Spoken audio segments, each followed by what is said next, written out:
السلام علیکم ورحمۃ اللہ وبرکاتہ. کیا حال ہے سب کا؟ الحمدللہ، اللہ کا شکر ہے، الحمدللہ. تو پھر آپ تیار ہیں پڑھنے کے لیے؟ الحمدللہ. نحمده ونصلی علی رسولہ الکریم، اما بعد فاعوذ باللہ من الشیطان الرجیم. بسم اللہ الرحمن الرحیم. رب اشرح لی صدری ویسر لی امری واحلل عقدۃ من لسانی یفقہوا قولی. ہماری آج کی گفتگو کا عنوان ہے استغفار کی برکات، جو ایک مختصر سی کتاب پر مشتمل ہے. کتاب چھپ چکی ہے لیکن بارشوں کی وجہ سے یہاں تک نہیں پہنچی. بارشیں بھی اللہ کی رحمت ہے، اللہ تعالیٰ ان کو رحمت بنا دے اور ہر قسم کے عذاب سے جو ان میں موجود ہوتے ہیں ہمیں محفوظ رکھے. انشاءاللہ آج شاید سیشن کے ختم ہونے سے پہلے ہی آ جائے کتاب، یا پھر یہ ہے کہ کل آپ کو مل جائے گی. اور اس کا دوسرا حصہ گناہوں کی بخشش کی دعائیں تھا، جو کہ آپ لوگوں کے پاس کارڈ موجود ہے اور آپ لوگ ابھی پڑھ بھی رہے تھے. تو انشاءاللہ تعالی ہم اپنی گفتگو کا آغاز کرتے ہیں. سب سے پہلی بات تو یہ ہے کہ انسان کو استغفار کی ضرورت کیوں ہے؟ اس لیے کہ انسان گناہ کرتا ہے، انسان سے غلطیاں ہوتی ہیں.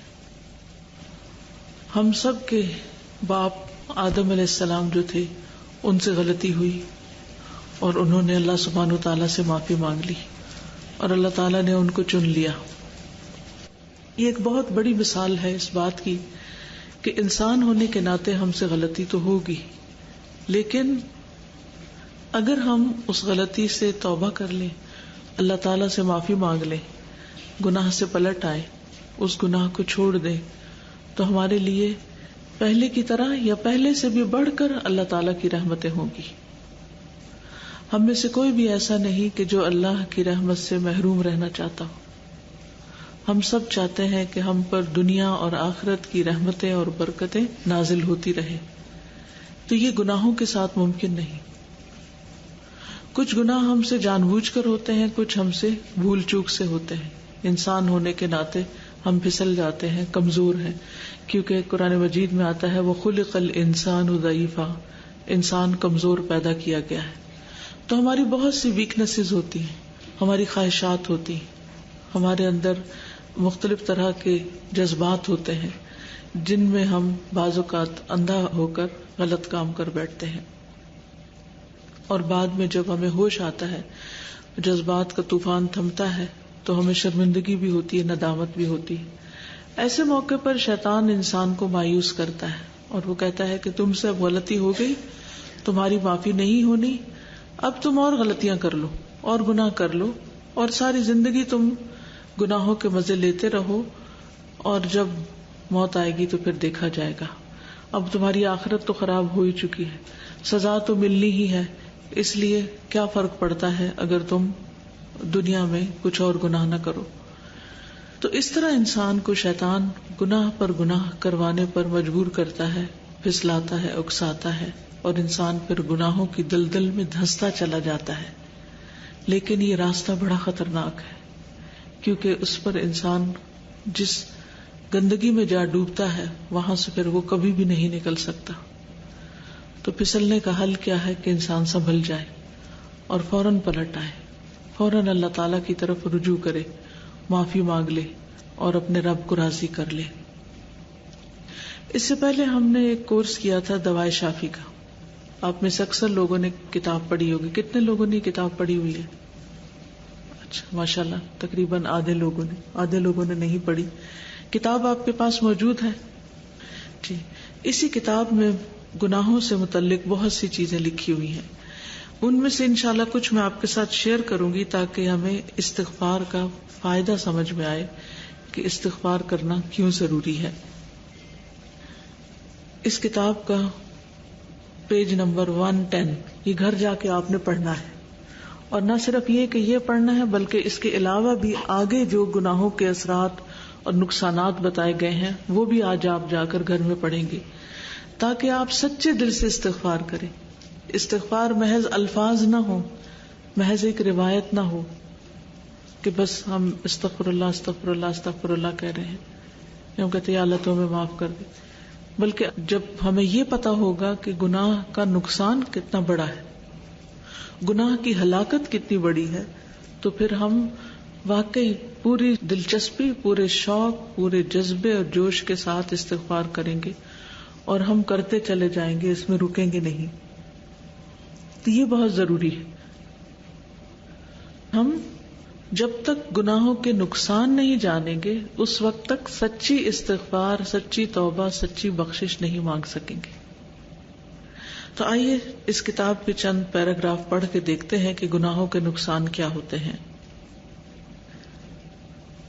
گناہ انسان کے حق میں نہایت مضرت رساں چیز ہے اور یہ یقینی امر ہے اور اس میں کسی شک و شبہ کی گنجائش نہیں کہ گناہ انسان کو نقصان دیتا ہے. یہ امر بھی یقینی ہے کہ گناہ کا زہر قلب میں اس طرح سرایت کر جاتا ہے جس طرح انسان کے جسم میں زہر، یعنی جیسے زہر جسم میں پھیل جاتا ہے، اسی طرح گناہ بھی انسان کے دل کے اندر پھیل جاتا ہے، یعنی دل کو بگاڑنے کا سبب بنتا ہے. یہ پوائنٹس آپ نوٹ کر لیجیے. آپ کے پاس نوٹ بک ہے نا، پین نوٹ بک، تو اس کو نکالیے اور نوٹ کرتے جائیے، اور ایک ایک پوائنٹ، تاکہ یہ پوائنٹس آپ اپنے بچوں کے ساتھ، اپنے دوستوں کے ساتھ، رشتہ داروں کے ساتھ شیئر کر سکیں. بعض اوقات پوری کتاب پڑھ کے تو نہیں سنا سکتے، لیکن مین پوائنٹس جو ہیں وہ آپ آسانی سے اوروں سے شیئر کر سکتے. واٹس ایپ میسج کے طور پر آپ شیئر کر سکتے ہیں، بول کے کسی کو بتا سکتے ہیں. کہتے ہیں کہ کیا دنیا اور آخرت کی کوئی مصیبت یاد کیجیے جو آپ پر ہے یا آپ کہیں دیکھتے ہیں، کوئی خرابیاں ہیں نا، کوئی تباہی اور بربادی اور بیماری ایسی ہے جس کی اصل وجہ اور اصل سبب معاصی یعنی گناہ نہ ہو. کوئی بھی جو خرابی ہے، کوئی بھی جو برائی ہے، اس کے پیچھے کیا ہے؟ گناہ. وہ گناہ کا نتیجہ ہوتا ہے. حضرت آدم اور حضرت حوا کو جنت سے کس چیز نے نکالا؟ کیوں نکالے گئے تھے؟ اللہ کی نافرمانی کی تھی. اللہ تعالیٰ نے ایک درخت کے پھل کھانے سے منع کیا اور انہوں نے شیطان کے کہنے میں آ کے وہ کھا لیا. تو اس سے کیا پتہ چلتا ہے کہ جس چیز سے اللہ تعالیٰ منع کرتے ہیں ہمیں منع ہو جانا چاہیے، اور اگر ہم زبردستی وہ کام کریں گے تو پھر اس کا نتیجہ بھگتنے کے لیے تیار رہنا چاہیے. کس چیز نے انہیں جنت اور جنت کی نعمتوں، لذتوں اور مسرتوں سے محروم کیا؟ کس چیز نے انہیں جنت الخلد اور دار بہجت و سرور سے نکال کر دار محن اور دار مصائب و آلام میں ڈال دیا؟ یعنی ان پر ساری مشکلات اور مصیبتیں کس وجہ سے آئیں؟ سوچیں تو صحیح، غور تو کریں. اور آپ دیکھیے کہ وہ ایک پھل ہی کھانا تھا نا، کسی کو قتل نہیں کیا، کوئی چوری نہیں کی، کسی پہ ڈاکہ نہیں ڈالا، کسی پہ ظلم نہیں ڈھایا، کوئی جھوٹ نہیں بولا. بس اللہ تعالیٰ کا یہ نہیں کھانا انہوں نے کھا لیا، بس ایک نافرمانی تھی اور اس کی وجہ سے ہر چیز ہی بدل کے رہ گئی، ساری نعمتیں آزمائشوں میں بدل گئی. تو ہم کیا سمجھتے ہیں کہ ہم گناہ پہ گناہ کرتے چلے جائیں اور ہم پر اس کی کوئی پکڑ نہیں آئے گی، اس کا کوئی نتیجہ نہیں ہوگا.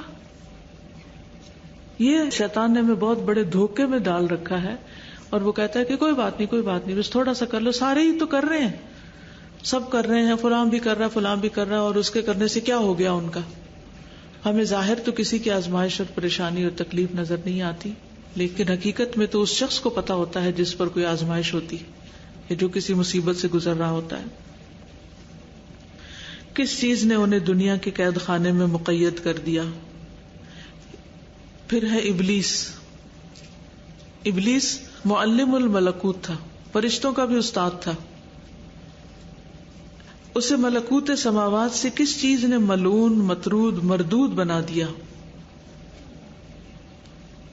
کیا وجہ تھی کہ اللہ تعالیٰ نے اس کو دھتکار دیا؟ نافرمانی. کتنی بڑی مثال ہے، کہاں سے کہاں پہنچ گیا. کتنے بڑے مقام سے کہ ذلت کے درجے کو جا گرا.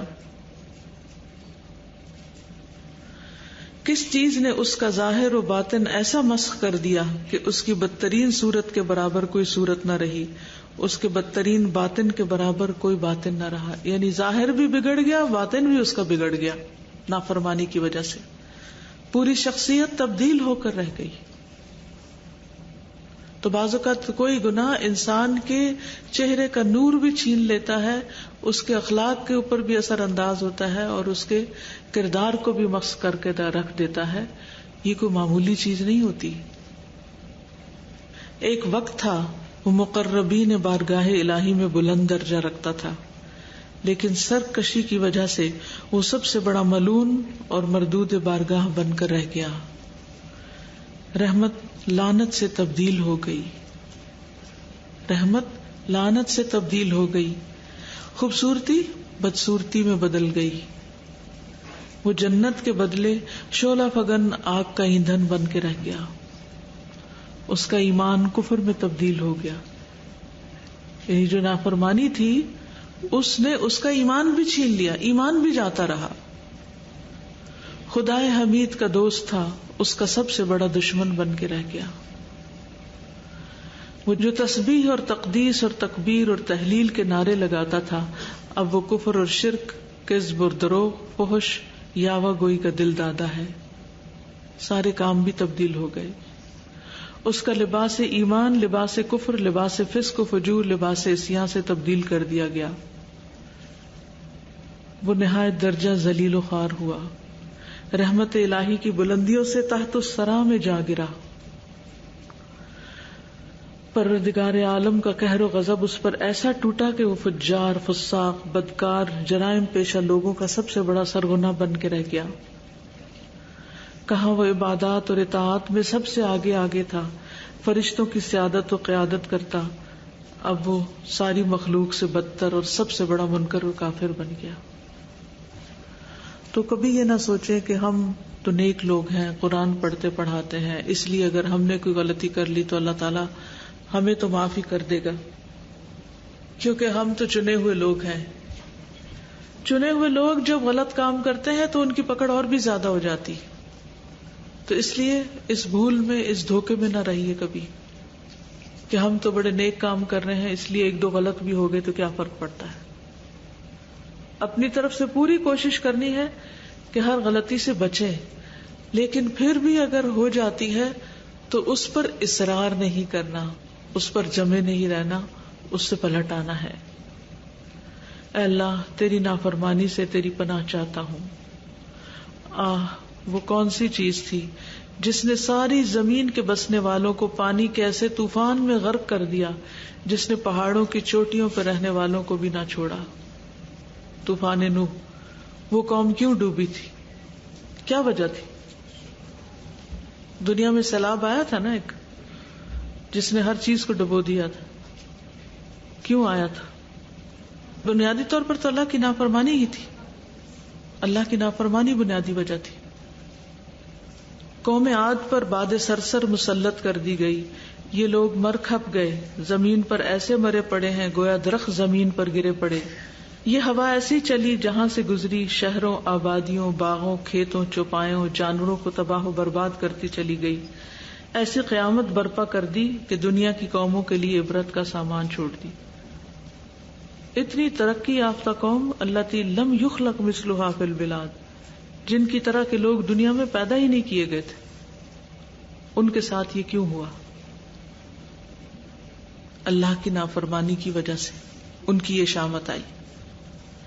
قوم سمود پر بادلوں کی گرج بھیجی جس کی آواز سے لوگوں کے دل اور شکم شق ہو کر رہ گئے. تمام کے تمام ہلاک ہو گئے. کیوں ہلاک کر دیے گئے؟ کیونکہ وہ اللہ کے نافرمان تھے، اللہ کے نافرمان. قوم لوط کی آبادیوں کو اٹھا کر آسمان کے اس قدر قریب پہنچا دیا کہ کتوں کے بھونکنے کی آواز فرشتے سننے لگ گئے. پھر اس طرح اس طبقے کو پلٹ دیا کہ اوپر کو تلے، تلے کو اوپر کر دیا. وجعلنا عالیہا سافلہا. اس طرح تمام کو ہلاک کر ڈالا، اوپر سے گرا مارا. پھر ان پر جہنم کے پکائے ہوئے پتھر آسمان سے گرائے گئے اور انہیں ایسی سخت سزا دی گئی کہ دنیا میں کسی قوم کو نہیں دی گئی. کیا ایسا عذاب ظالموں سے دور رہ سکتا ہے اور ظالم اس سے بچ سکتے ہیں؟ اور یہ کون سا عذاب ہے؟ ہومو سیکشوالٹی کا عذاب. ایسا گندا کام کرنے والوں کا گندا انجام. یہ کیا تھا؟ دراصل اللہ کی نافرمانی. قوم شعیب پر بادلوں کا عذاب بھیجا گیا. یہ بادل چھتری کی طرح چھا گئے اور جب ان کے سروں پر مسلط ہوئے تو آگ برسنے لگی. آسمان سے آگ برسنے لگی اور ہر چیز جل کے رہ گئی. کیونکہ بادل اللہ کے حکم کے تابع ہے نا. اللہ حکم دے تو بارش برسائے، اللہ حکم دے تو آگ برسائے.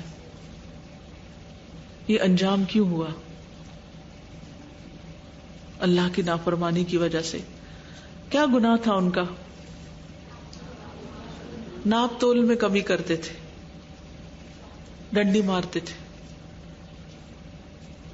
فرعون کی قوم کو دریا برد کیا گیا، ان کی روحوں کو جہنم میں پہنچا دیا گیا. حق اور واقعہ یہ ہے کہ ان کے جسم غرق ہونے کے لیے اور ان کی روحیں جہنم میں جلنے کے لیے تھی. کیا وجہ تھی؟ پیغمبر کا انکار کیا.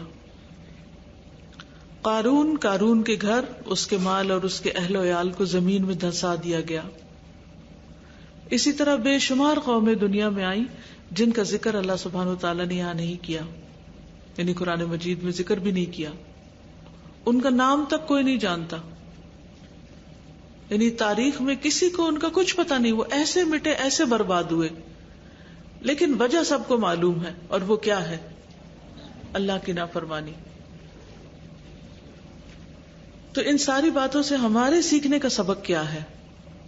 کہ اگر کوئی شخص اللہ کی نافرمانی کرتا ہے تو وہ اللہ کے عذاب سے بچ نہیں سکتا الا یہ کہ اللہ اس پر رحم کر دے اور اس کے گناہوں کو معاف کر دے. اور گناہوں کے معاف کرنے کے لیے دو چیزیں ہوتی ہیں جن کا آگے ذکر آئے گا، ہم انشاءاللہ کتاب میں پڑھیں گے. مسند احمد میں عبد الرحمن بن جبیر اپنے والد سے روایت کرتے ہیں کہ قبرص فتح ہوا، سائپرس فتح ہوا تو وہاں کے باشندے تباہ حال ہو کر تتر بتر ہو گئے. جگہ جگہ سے رونے دھونے کی اور آہ و بکا کی آوازیں آ رہی تھی، یعنی دوسری قوم آ کے مسلط ہو گئی ان پر. اس وقت میں نے ابو درداء کو دیکھا، وہ الگ ایک جگہ پر بیٹھے رو رہے ہیں، حالانکہ وہ فاتح تھے. میں ان کے قریب گیا اور کہا، ابو درداء، آج اللہ نے اسلام اور مسلمانوں کو فتح و نصرت، عزت و عظمت بخشی ہے اور آپ رو رہے ہیں. انہوں نے جواب دیا، جبیر، اللہ تیرا بھلا کرے. اللہ کی نافرمانی کی وجہ سے آج اس مخلوق کا یہ کیا حشر ہو رہا ہے. یعنی آج یہ مغلوب ہوئے ہیں تو کس وجہ سے؟ اللہ کی نافرمانی کی وجہ سے. یہ لوگ کیسے ذلیل و خوار کر دیے گئے. کل یہ ایک قہار، زبردست طاقتور قوم تھی، بہت بڑا ملک اس کے قبضے میں تھا، لیکن اس نے اللہ کے احکام کی خلاف ورزی کی تو آج اس کا حشر تمہارے سامنے ہے. ایک اور حدیث میں ہے، آپ نے فرمایا، لوگ اس وقت تک ہرگز ہلاک نہیں کیے جاتے جب تک وہ اپنے گناہوں کے لیے کوئی عذر پیش کر سکتے ہیں، یعنی استغفار کرتے رہتے ہیں. نبی صلی اللہ علیہ وسلم نے فرمایا، جب میری امت میں گناہوں کی کثرت ہو جائے گی تو اللہ تعالیٰ خاص اور عام سب پر عذاب اتارے گا. ام سلمہ فرماتی ہیں، یہ سن کر میں نے آپ سے پوچھا، یا رسول اللہ صلی اللہ علیہ وسلم، کیا اس وقت صالح اور نیک بندے نہیں ہوں گے، یعنی ان پر بھی عذاب آ جائے گا؟ آپ نے جواب دیا، کیوں نہیں ہوں گے؟ میں نے کہا، پھر ان کے ساتھ کیا معاملہ ہوگا؟ آپ نے فرمایا، جو اور لوگوں پر افتاد آئے گی ان پر بھی آئے گی، پھر اللہ تعالیٰ کی جانب سے ان کی بخشش ہوگی اور ان کے لیے اللہ تعالیٰ کی رضامندی اترے گی. یعنی نیک اور بد سب پر عذاب آئے گا، لیکن پھر اللہ تعالیٰ نیک لوگوں کے اوپر اپنی رحمت فرمائے گا. حضرت ثوبان سے مروی ہے کہ حضرت صلی اللہ علیہ وسلم نے فرمایا، آدمی اپنے گناہوں کی وجہ سے رزق سے محروم ہو جاتا ہے. یہ جملہ تو رٹا ہوا ہونا چاہیے ہمیں، اور جب کوئی گناہ کرنے کو دل چاہے تو اس کو یاد کر لیں کہ آدمی اپنے گناہوں کی وجہ سے رزق سے محروم ہو جاتا ہے. ایک اور موقع پر آپ صلی اللہ علیہ وسلم نے فرمایا، مجھے ڈر ہے کہ دنیا کی قومیں تم پر ہر طرف سے اس طرح ٹوٹ پڑیں گی جس طرح بھوکے کھانے کے پیالے پہ ٹوٹ پڑتے ہیں. صحابہ نے عرض کیا یا رسول اللہ کیا اس وقت ہماری تعداد کم ہوگی؟ آپ نے فرمایا اس وقت تمہاری کثرت ہوگی، بہت ہوگے تم، لیکن تمہاری حالت اس وقت سیلاب کے خس و خاشاک جیسی ہوگی. تمہارے دشمنوں کے دلوں سے تمہارا روب اٹھ جائے گا، تمہارے دلوں میں وہن پیدا ہو جائے گا. صحابہ نے عرض کیا یا رسول اللہ صلی اللہ علیہ وسلم وہن کیا ہے؟ آپ نے فرمایا زندگی سے محبت اور موت کا ڈر، موت سے خوف کھانے لگو گے. حضرت انس سے مروی ہے کہ آپ صلی اللہ علیہ وسلم نے فرمایا جب مجھے معراج کے لیے لے جایا گیا تو ایسے لوگوں پر میرا گزر ہوا جن کے ناخن تانبے کے تھے اور وہ اپنا منہ اور سینہ نوچ رہے تھے. میں نے جبریل سے پوچھا یہ کون لوگ ہیں؟ انہوں نے کہا یہ وہ ہیں جو انسانوں کا گوشت کھاتے تھے، یعنی غیبت کرتے تھے، ان کی آبرو ریزی کرتے تھے. ہم سب غور کریں، کیا ہم تو کسی کی غیبت نہیں کرتے، کسی کی برائیاں نہیں کرتے، کسی کے پیچھے نہیں پڑے رہتے؟ تو یہ انجام ہے دوسروں کی برائیاں کرنے کا. حضرت ابو ہریرہ سے مروی ہے کہ آپ صلی اللہ علیہ وسلم نے فرمایا آخر زمانے میں ایسے لوگ نکل کھڑے ہوں گے جو دین کو فریب کا ذریعہ بنا کر دنیا کمائیں گے، دین کو دنیا کمانے کے لیے استعمال کریں گے. لوگوں کو دکھانے کی غرض سے بکریوں کی نرم کھالیں اوڑھ لیں گے، یعنی ظاہری لبادہ اوڑھ لیں گے. دین کا لباس پر بہت توجہ ہوگی کہ لوگوں کو متقی اور پرہیزگار نظر آئیں. ان کی زبانیں شکر سے بھی زیادہ شیریں ہوں گی، بہت اچھی گفتگو کرتے ہوں گے، لیکن ان کے دل بھیڑیوں کے سے ہوں گے. اللہ تعالیٰ انہیں کہے گا کیا تم میرے نام پر اتراتے رہے، تم نے میرے خلاف جرأت کی. میں اپنی ذات کی قسم کھا کر کہتا ہوں کہ ان لوگوں کو ایسے فتنے اور عذاب میں ڈالوں گا کہ بردبار لوگ بھی حیران ہو کر رہ جائیں گے. حضرت علی سے روایت ہے کہ آپ صلی اللہ علیہ وسلم نے فرمایا لوگوں پر ایسا زمانہ آئے گا کہ اسلام کا صرف نام رہ جائے گا اور قرآن کے صرف حروف رہ جائیں گے. اس وقت مسجدیں ان کی بڑی عالی شان ہوں گی مگر ہدایت سے خالی ہوں گی. کیا کہا؟ مسجدیں عالی شان ہوں گی لیکن کس سے خالی ہوں گی؟ ہدایت سے خالی ہوں گی. کیا آج کا دور ایسا نہیں؟ بڑی بڑی مسجدوں میں جاتے ہیں، نماز پڑھتے نکل آتے ہیں، کوئی دین کی بات، سمجھنے کی بات، لوگوں کو حلال حرام سے متعلق آگاہ کرنے کی بات نہیں ہوتی. ان کے علماء آسمان کے نیچے بسنے والوں میں سب سے زیادہ برے لوگ ہوں گے، انہی سے فتنے کھڑے ہوں گے اور انہی کے درمیان گھوم کر لوٹ آئیں گے. یعنی وہ علماء بھی پھر یا وہ دیندار لوگ بھی فتنوں کا شکار ہو جائیں گے. حضرت ابن عباس سے مروی ہے جب کسی آبادی میں سود اور زنا پھیل جاتا ہے تو اللہ تعالیٰ اسے ہلاک کرنے کا حکم صادر فرماتا ہے. مراسیل الحسن میں ہے جو لوگ علم کا مظاہرہ کرنے لگے اور عمل کو چھوڑ بیٹھیں، زبان سے تو محبت کا اظہار کریں، دلوں میں بغض اور کینہ رکھیں، رشتہ داریاں توڑ دیں، اللہ تعالیٰ ان پر لعنت بھیجتا ہے اور انہیں بہرا اور اندھا بنا دیتا ہے. حضرت عبداللہ بن عمر سے مروی ہے کہ رسول اللہ صلی اللہ علیہ وسلم کی خدمت میں 10 آدمیوں کی ایک جماعت بیٹھی ہوئی تھی، ان میں سے ایک میں بھی تھا. آپ نے ہمیں مخاطب کرتے ہوئے فرمایا اے گروہ مہاجرین، 5 چیزوں میں سے تمہارے حق میں بارگاہ الہی میں پناہ مانگتا ہوں. نمبر 1، جس قوم میں بدکاری پھیل جائے اور علانیہ بدکاری ہونے لگے تو اللہ تعالیٰ ان میں طاعون اور دوسری قسم کی بیماریاں بھیج دیتا ہے جو ان سے پہلے لوگوں میں نہیں تھی، یعنی نئی بیماریاں ان کے اندر پیدا ہو جاتی. نمبر 2، جو لوگ ناپ تول میں خیانت کرتے ہیں اللہ تعالیٰ ان میں قحط سالی اور تنگی معاش کی مصیبت بھیج دیتا ہے اور ظالم بادشاہ ان پر مسلط کر دیتا ہے. ناپ تول میں کمی کی وجہ سے قحط سالی اور تنگی معاش یعنی ان کا گزران مشکل ہو جاتا ہے. نمبر 3، جو لوگ مال کی زکوٰۃ دینا بند کر دیتے ہیں اللہ تعالیٰ آسمان سے بارش روک دیتا ہے، اگر چوپائے نہ ہو تو ان کے لیے کبھی پانی نہ برسے. نمبر 4، جو لوگ عہد توڑ دیتے ہیں اللہ تعالیٰ ان پر باہر کا دشمن مسلط کر دیتا ہے جو ان کی مملوکہ چیزوں میں سے بعض کو چھین لیتا ہے. نمبر 5، ان کے ائمہ اللہ تعالیٰ کے دین اور اس کی کتاب پر عمل کرنا چھوڑ دیتے ہیں تو اللہ تعالیٰ ان کو لڑا مارتا ہے، وہ پھر دیندار لوگ آپس میں لڑ لڑ کر مر جاتے ہیں. کتنی سچی ہے نبی صلی اللہ علیہ وسلم کی باتیں. تو اس ساری تمہید کا مطلب کیا تھا کہ گناہوں کے اثرات ہوتے ہیں. یہ کتاب بھری پڑی ہے مختلف طرح کے اثرات سے کہ گناہوں کی سزاؤں میں کیا کیا چیزیں شامل ہیں. گناہ کرنے والا فرشتوں کی دعا سے محروم ہو جاتا ہے. اسی طرح گناہ کرتے کرتے دل سخت ہو جاتا ہے. ایک گناہ دوسرے گناہ کے لیے بیج کا کام کرتا ہے، یعنی اگلے گناہ کو جنم دیتا ہے. پھر گناہگار علم سے محروم ہو جاتا ہے کیونکہ علم نور الہی ہے. پھر اسی طرح گناہگار قلبی وحشت کا شکار ہو جاتا ہے، یعنی اس کا دل خوف کا شکار ہو جاتا ہے. پھر اسی طرح یہ ہے کہ معاملات میں مشکلات اور دشواریاں پیدا ہو جاتی ہیں. لوگ بعض اوقات کہتے ہیں لگتا ہے ہم پر کوئی اثر ہے، جادو ہے، ہم جس کام میں ہاتھ ڈالتے ہیں وہاں پر رکاوٹ ہو جاتی ہے. تو یہ جادو نہیں ہوتا، بعض اوقات ہمارے اپنے ہی گناہ ہوتے ہیں جن کی وجہ سے ہمارے کاموں میں رکاوٹیں آنے لگتی ہیں. پھر اسی طرح گناہ عمر کو کم کر دیتے ہیں، روزی کو کم کر دیتے ہیں، عمر کی برکتیں سلب ہو جاتی ہیں. انسان پھر گناہوں پر نڈر ہو جاتا ہے اور کرتا چلا جاتا ہے.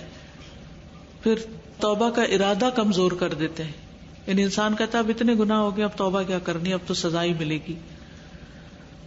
پھر اسی طرح بعض اوقات لوگ گناہ کر کے ڈٹائی کا ثبوت دیتے ہیں اور گناہ پر مزید فخر کرتے ہیں، کھلے عام لوگوں کو بتاتے ہیں ہم نے کیا کیا گناہ کیا، ان کو شرمندگی نہیں ہوتی.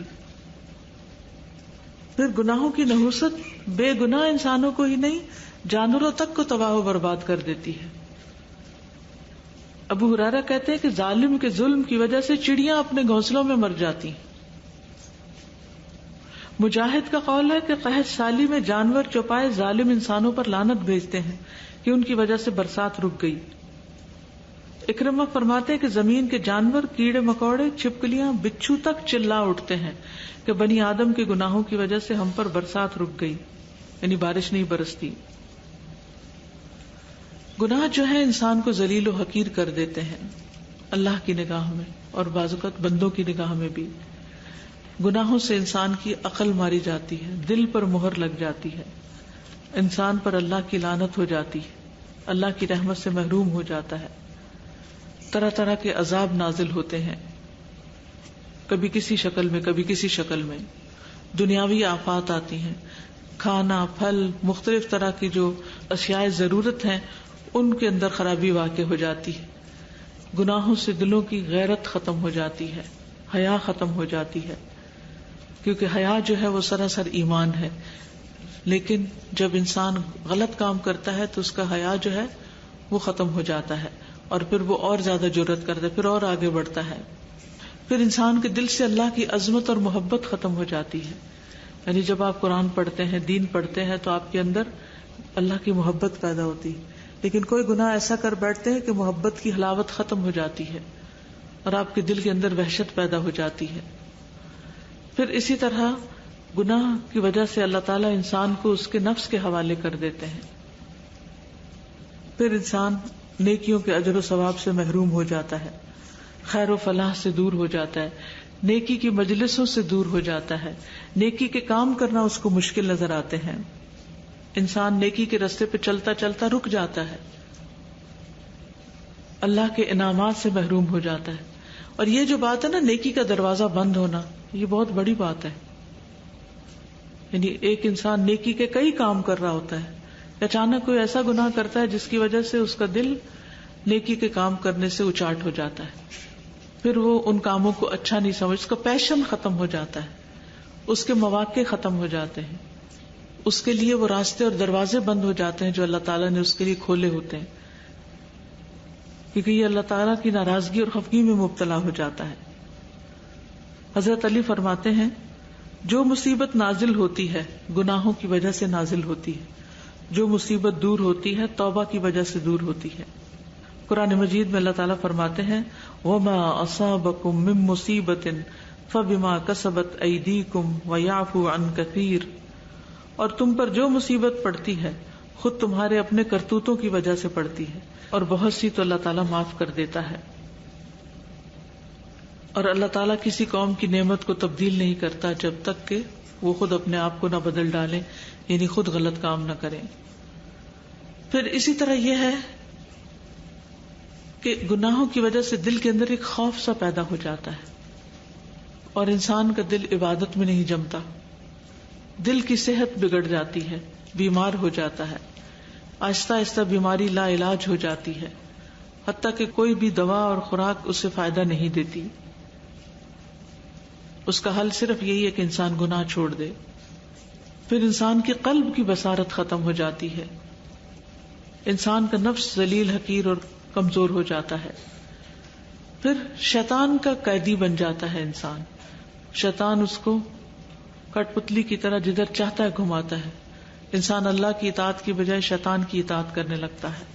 انسان کو اللہ تعالیٰ سے دوری محسوس ہونے لگتی ہے، یعنی اللہ سے قرب محسوس نہیں ہوتا. پھر اسی طرح یہ ہے کہ انسان گناہوں کی وجہ سے اپنی عقل کھو بیٹھتا ہے اور وہ غلط کام کرتا بھی اور اس کو پتہ نہیں چلتا کہ غلط کام کر رہا ہے.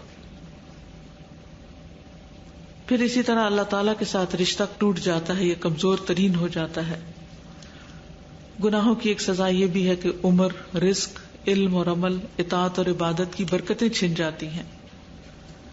یعنی گناہگار انسان کے سب کام انتہائی بے برکت ہوتے ہیں کیونکہ شیطان مسلط ہوتا ہے. پھر اسی طرح انسان اسفل السافلین میں جا پہنچتا ہے. انسان کا مقام جو علیین کا ہوتا ہے وہ اسفل السافلین کا ہو جاتا ہے. لیکن جب توبہ کر لیتا ہے انسان تو اس کے گناہ معاف کر دیے جاتے ہیں اور اس کو پہلے یا پہلے سے بھی زیادہ نعمتیں اور برکتیں عطا کی جاتی ہیں. اس لیے بہت ضروری ہے کہ انسان استغفار کرے. سب سے بڑی برکت استغفار کی یہی ہے کہ انسان کو جو اللہ تعالیٰ سے دوری ہوتی ہے یا اللہ کی رحمت سے دوری ہوتی ہے وہ ختم ہو جاتی ہے. انسان پھر سے اللہ کے قریب ہو جاتا ہے، نیکیوں کے دروازے کھل جاتے ہیں، رزق کے دروازے کھل جاتے ہیں، اللہ کی رحمتیں آنے لگتی ہیں اور انسان اللہ کے پسندیدہ بندوں میں شمار ہونے لگتا ہے.